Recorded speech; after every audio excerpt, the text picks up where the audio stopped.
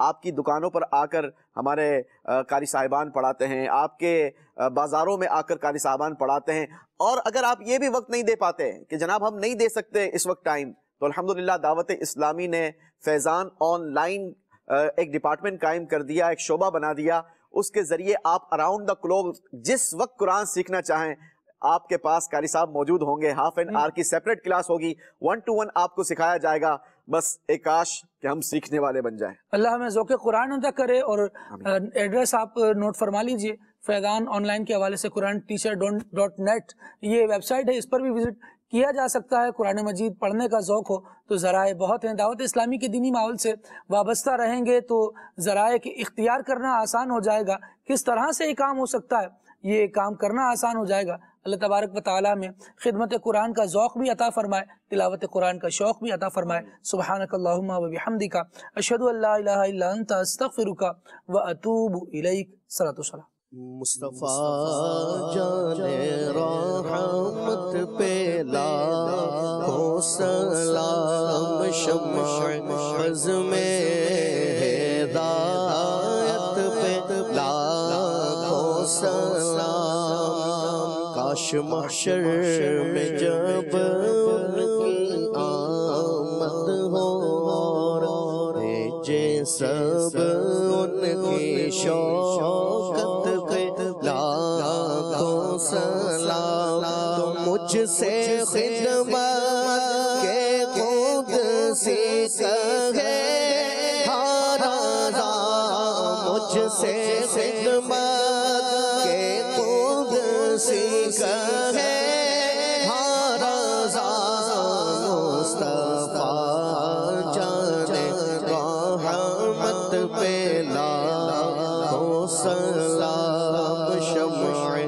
عزم ہدایت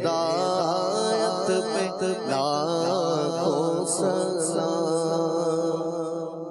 چلو سیکھیں قرآن و سنت کی باتیں جو مہکائیں دن اور کرے نور راتیں، کھلے آنکھ صلی علی کہتے کہتے